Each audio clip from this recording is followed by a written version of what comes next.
ભાગવત કથા સ્કંદ ત્રીજો. સ્કંદ ત્રીજાનો અધ્યાય 9મો. બ્રહ્માજીએ ભગવાનની કરેલી સ્તુતિ. આપણે જાણીએ છીએ કે જીવનમાં તમને અચાનક કોઈ મુશ્કેલી આવે, મોટી મુશ્કેલી આવે કે મોટું સુખ આવે તો તમે એને કેવી રીતે ટેકલ કરો છો એ બહુ મહત્ત્વનું છે, અને એ અઘરું પણ હોય છે. આપણે જોયું હતું કે નારા ભગવાને સુદામાજી જ્યારે એમને ઘેર જાય છે ત્યારે ભગવાને એમના જે તાંદલ ખાધા એના બદલામાં એમણે સુદામાને મહેલ ને બધું આપ્યું. જ્યારે સુદામા પોતાના ઘેર પાછા જાય છે ત્યારે એના ઘરની જગ્યાએ મહેલ, નોકર ચાકર જોઈને આશ્ચર્યમાં પામે છે અને એને દ્વિધા થાય છે કે મારે શું કરવું. આપણે જાણીએ કે આપણને કોઈ જગ્યાએ જતા હોય, રણમાં જતા હોય, રણમાં આપણી ગાડી બંધ પડી જાય, ત્યાં કોઈ અવર જવર ન હોય તો પછી આપણે શું કરવું એની આપણને દ્વિધા થાય છે. આપણે મધ્યમ કક્ષાના માણસ હોય અને અચાનક 10 કરોડની લોટરી લાગે તો એ 10 કરોડનું આપણે શું કરવું એ આપણા મનમાં દ્વિધા ઉત્પન્ન થાય છે. અહીં એ જ વાત બ્રહ્માજીના સંદર્ભમાં કરવામાં આવી છે.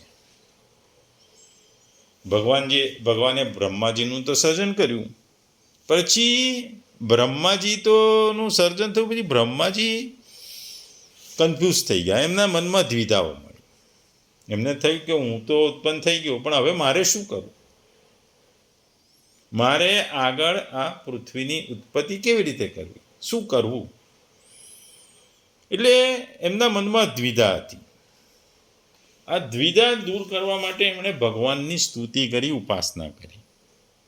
એમણે ભગવાનને કીધું કે આ જગતમાં આપના સિવાય બીજું કોઈ સત્ય નથી, આથી મારા પર કૃપા કરો. આપનું સ્વરૂપ આનંદરૂપ છે, મંગળ કરનારું છે, એટલે હું આપને નમસ્કાર કરું છું. હે પ્રભુ, આપનાથી વિમુખ રહેનાર લોકો સંસારથી દુઃખો પામે છે, પરંતુ જેના હૃદય ભક્તિથી શુદ્ધ બન્યા છે એના હૃદયમાં આપ હંમેશા નિવાસ કરો છો. હું આપને નમસ્કાર કરું છું. હે કાળ સ્વરૂપ, સર્વલોકથી વંદન કરાયેલા સ્થાનમાં 2 વર્ષ સુધી રહેનારો હું પણ આપનાથી ડરું છું અને તપશ્ચર્યા કરું છું. હે ભગવાન, આપના જ્ઞાન અને ઐશ્વર્ય શક્તિ વડે મને પ્રેરણા આપો કે જેથી હું પૂર્વની જેમ આ જગતને સર્જી શકું. મારા પર એવી કૃપા કરો કે આ સૃષ્ટિની રચનામાં મને આસક્તિ કે વૈરાગ્ય ન થાય. શ્રીમદ ભાગવતના આ 3જા સ્કંદના 9મા અધ્યાયમાં બ્રહ્માજી દ્વારા ભગવાનની અનન્ય સ્તુતિ કરવામાં આવી હતી. બ્રહ્માજી જન્મ પછી સૃષ્ટિની કામના સાથે તપ કરે છે અને તે ભગવાનને એમને દર્શન થાય છે. જ્યારે ભગવાન પ્રસન્ન થાય છે ત્યારે ભગવાન કહે છે કે તમે ખેદ ના કરો, તમારી ઈચ્છાને હું જાણું છું. જેમ કાષ્ઠમાં અગ્નિ રહેલો છે પણ દેખાતો નથી, તેમ હું સર્વ જગતમાં વ્યાપી રહેલો છું. તમે અનેક પ્રકારની પ્રજાનું સર્જન કરવા ઈચ્છો ત્યારે તમારું ચિત્ત મોહ પામશે નહીં. કમળનાળમાં મને શોધતા હતા, તેથી મેં તમને હૃદય કમરમાં મારું દર્શન કરાવ્યું છે, એટલે તમારું કલ્યાણ થશે. એટલે બ્રહ્માજી જે તપસ્યા કરે છે અને ભગવાન પ્રસન્ન થાય છે અને ભગવાન બ્રહ્માજીને આદેશ આપે છે કે તમે પૃથ્વીનું, જગતનું સર્જન કરો.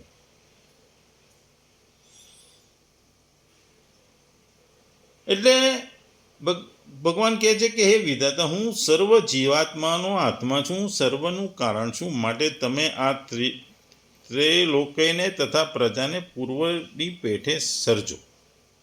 અને આમ કહીને ભગવાન અદૃશ્ય થઈ જાય છે. આપણે જાણીએ છીએ કે આ જગતનો નાશ થાય છે અને એને ફરી ઉત્પત્તિ થાય છે.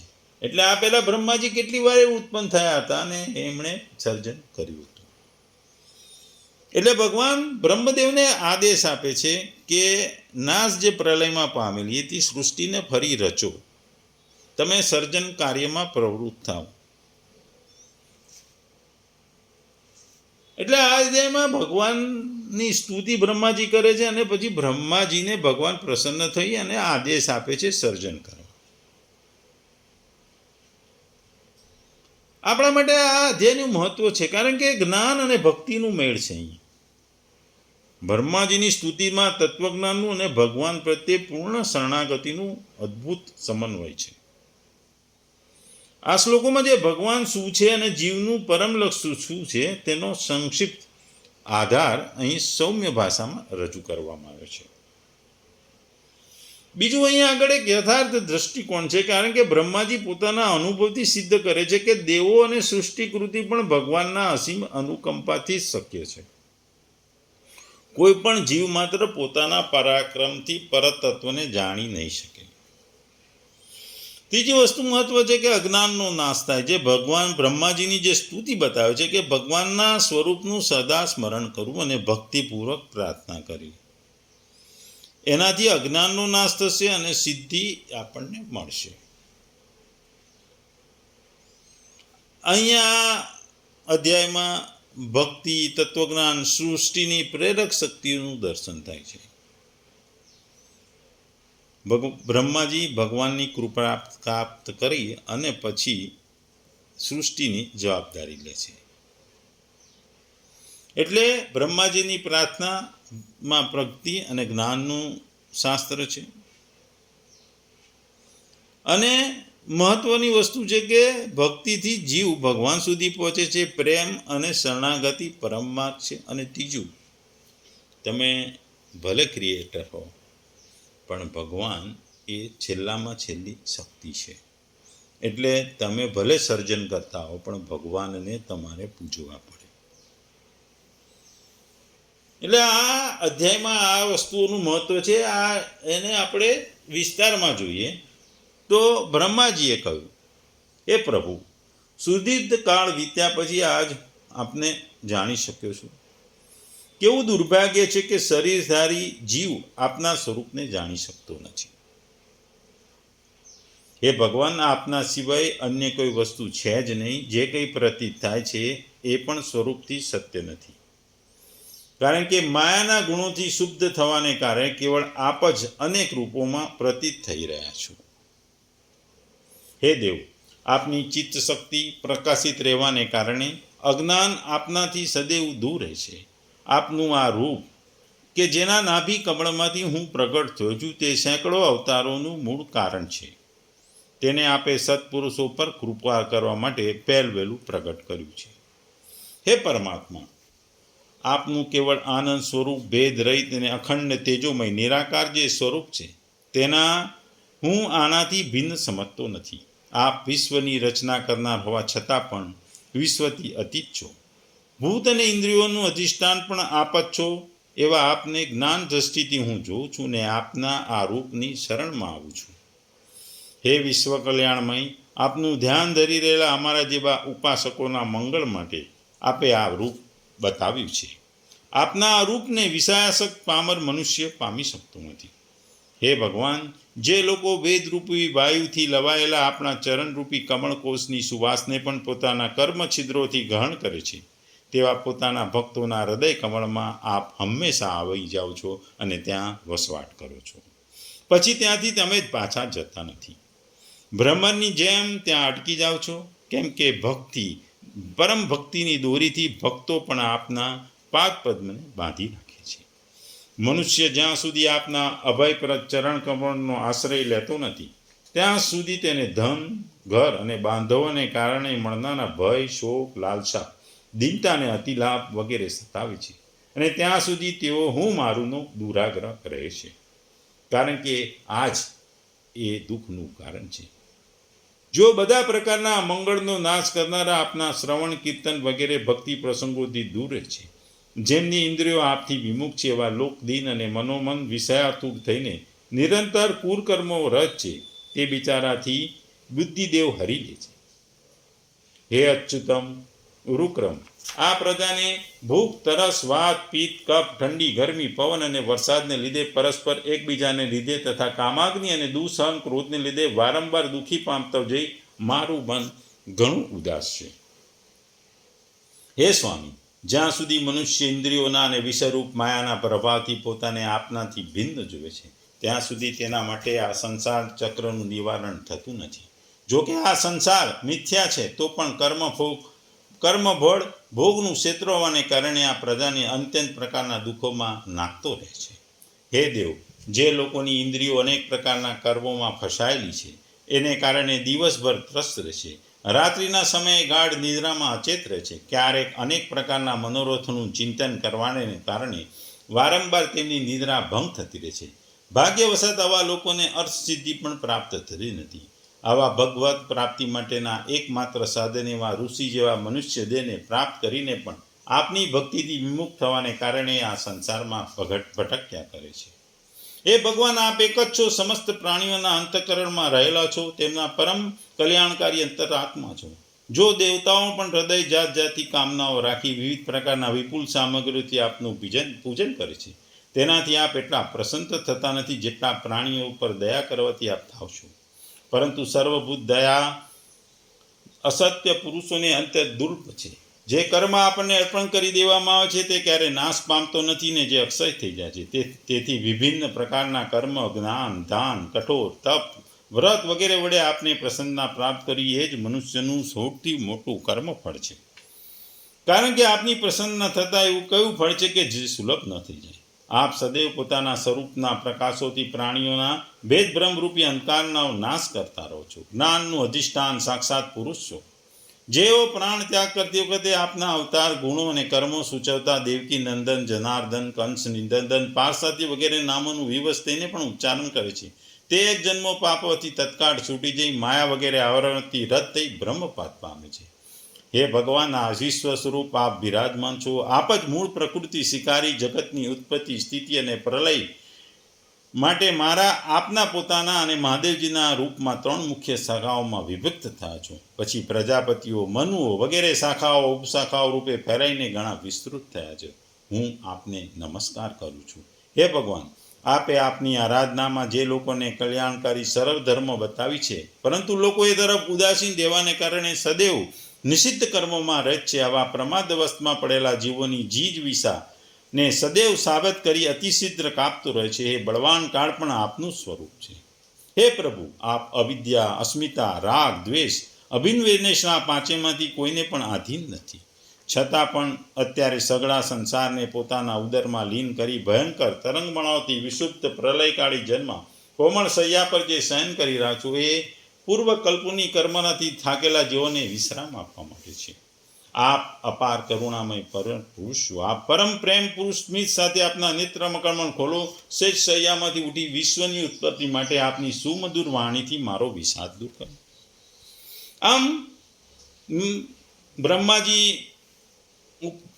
ભગવાનની સ્તુતિ કરે છે. ભગવાન જોવે છે કે બ્રહ્માજી આ પ્રલય જળરાશિથી ગભરાયેલા છે તથા વિશ્વ રચના બાબતે કોણ નિર્ણય નહીં થવાને કારણે તેમનું ચિત્ત ઉદાસ હતું. ત્યારે તેમનો અભિપ્રાય જાણીને ગંભીર વાણીઓથી તેમના ખેદનું શમન કરતા ભગવાન કહે છે, હે વેદ ગર્ભ, તમે વિષાદને વશ થઈને આળસ ન કરો. સૃષ્ટિની રચનાના ઉદ્યમ માટે તત્પર થઈ જાઓ. તમે મારી પાસેથી જે કંઈ ઈચ્છો તો તે હું પહેલાં જ કરી ચૂક્યો છું. તમે ફરી એકવાર તપ કરો, ભાગવત જ્ઞાનનું અનુષ્ઠાન કરો. તેમ કરવાથી તમે બધા લોકોને પોતાના અંતઃકરણમાં સ્પષ્ટપણે જોવા પામશો. પછી ભક્તિયુક્ત અને સમાહિત ચિત્તના બનીને તમે મને સમસ્ત લોકોમાં અને તમારા પોતાનામાં વ્યાપ્ત જોઈ શકશો. સમસ્ત લોકો અને સ્વયં પોતાને મારામાં જોવા પામશો. જીવ જ્યારે લાકડામાં વ્યાપ્ત અગ્નિની જેમ સમસ્ત ભૂતો મને રહેલા જુએ છે ત્યારે પોતાના જ્ઞાનરૂપી મળથી મુક્ત થઈ જાય છે. જ્યારે તે પોતાના ભૂતો, ઇન્દ્રિયો, ગુણો અને અંતઃકરણ રહિત તથા સ્વરૂપથી મારાથી અભિન્ન જુએ છે ત્યારે તે મોક્ષપદ મેળવી લે છે. હે બ્રહ્માજી, અનેક પ્રકારના કર્મ સંસ્કારો અનુસાર અનેક પ્રકારની જીવસૃષ્ટિની રચના કરવાની ઈચ્છા થવા છતાં પણ તમારું ચિત્ત મોહિત થયું નથી, એ મારી અતિશય કૃપાનું એક ફળ છે. તમે સર્વપ્રથમ મંત્ર દ્રષ્ટા છો. પ્રજાની ઉત્પત્તિ કરતી વખતે તમારું મન મારામાં પરવાયેલું રહે છે. તેથી જ પાપમય રજોગુણ તમને બાંધી શકતો નથી. તમે મને જાણી લીધો છે કે હું ભૂતો, ઇન્દ્રિયો, ગુણો અને અંતઃકરણથી રહિત છું. જો કે શરીરધારી જીવોને મારું જ્ઞાન થવું ઘણું મુશ્કેલ છે, તો પણ તમે મને જાણી લીધો છે. મારો આધાર કોઈ છે જ કે નહીં કે નથી, એવા સંશયથી તમે કમળનાળ દ્વારા જળમાં તેનું મૂળ ખોળી રહ્યા હતા, તે પોતાના સ્વરૂપને મેં તમને અંતઃકરણમાં જ દેખાડી દીધું છે.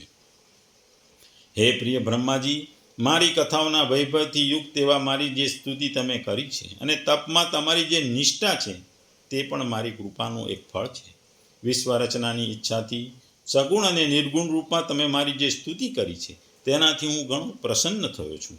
તમારું કલ્યાણ થાઓ. હું સમસ્ત કામનાઓ અને મનોરથો પૂરા કરવાને સમર્થ છું.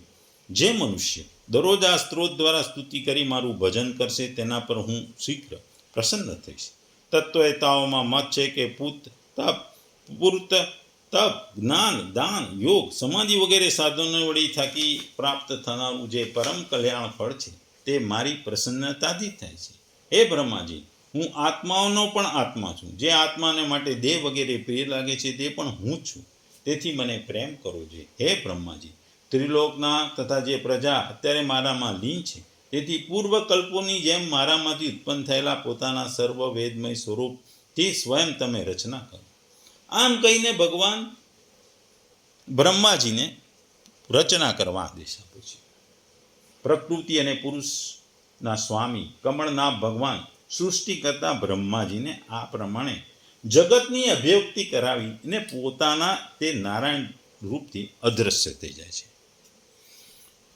ટૂંકમાં આ અધ્યાય બ્રહ્માજી ભગવાનની સ્તુતિ કરે છે અને સ્તુતિ કર્યા બાદ ભગવાન બ્રહ્માજીને આદેશ આપે છે કે ભાઈ તમે સૃષ્ટિની રચના કરો. આ ત્રીજો સ્કંદ અને એમાં 9મો અધ્યાય બ્રહ્માજી પરમાત્માની જે વિષ્ણુની આરાધના અને સ્તુતિ કરે છે, બ્રહ્માજીને હરિના દર્શન થાય છે, તેમના પરમ તત્વ અને રહસ્યોને જાણે છે, એના માટે પ્રાર્થના કરે છે. એટલે આ અધ્યાયને બ્રહ્માજીના સર્જન શક્તિ માટેની પ્રાર્થનાઓ તરીકે પણ ઘણીવાર ઓળખવામાં આવે છે, કારણ કે બ્રહ્માજી ભગવાનને પ્રાર્થના કરે છે. જે પહેલાથી 25 શ્લોક છે, એમાં બ્રહ્માજીની પ્રાર્થના છે. બ્રહ્માજીએ સ્વીકાર્યું કે ઘણા સમય પછી તે ભગવાનનું તું કોણ છે સમજાવ્યું. શરીરધારી જીવ માટે ભગવાનનું લાભ જ્ઞાન દુર્લભ છે. બ્રહ્માજી કહે છે ભગવાન અનાદિ અને સર્વોચ્ચ છે. જ્ઞાન રહિત જીવો પરમાત્માના યથાર્થ સ્વરૂપને તે ઓળખી શકતા નથી. બ્રહ્માજી પોતે ભગવાનના કરુણામય સ્વરૂપના શરણે જાય છે. બ્રહ્માજી કહે છે ભગવાનના દર્શન, આરાધના અને શ્રવણ કથા સ્મરણ કરવાનું મહત્વ છે. ભગવાનના ચરણાવિંદના સુગંધની જેમ તેમના આરાધનાથી અવતારો પ્રગટે છે. બીજું 6 થી 11મા શ્લોક જગતના દુઃખ અને મોહ જેનું કારણ છે એની વાતો કરવામાં આવી છે. 12મા થી 16મા શ્લોકમાં ભક્તિ અને પરમાત્માનું જે રહસ્ય છે એની વાતો કરવામાં આવી છે. અને 24 થી 44નો શ્લોક ષષ્ઠ ક્રિયા અને બ્રહ્માજીનો આશ્વાસન જે ભગવાન આપે છે એની વાત કરવામાં આવી છે. ટૂંકમાં આ અધ્યાય જે ભગવાનની સ્તુતિ કરવામાં, બ્રહ્માજી દ્વારા જે ભગવાનજીની સ્તુતિ કરવામાં છે અને ભગવાન બ્રહ્માજીને જે આશ્વાસન આપે છે એની વાત છે. એટલે આ અધ્યાય પૃથ્વીની ઉત્પત્તિ માટે અને ભગવાનના આદેશ જે આપે છે ઉત્પત્તિ માટે, એના માટે ખૂબ જ મહત્વનું છે.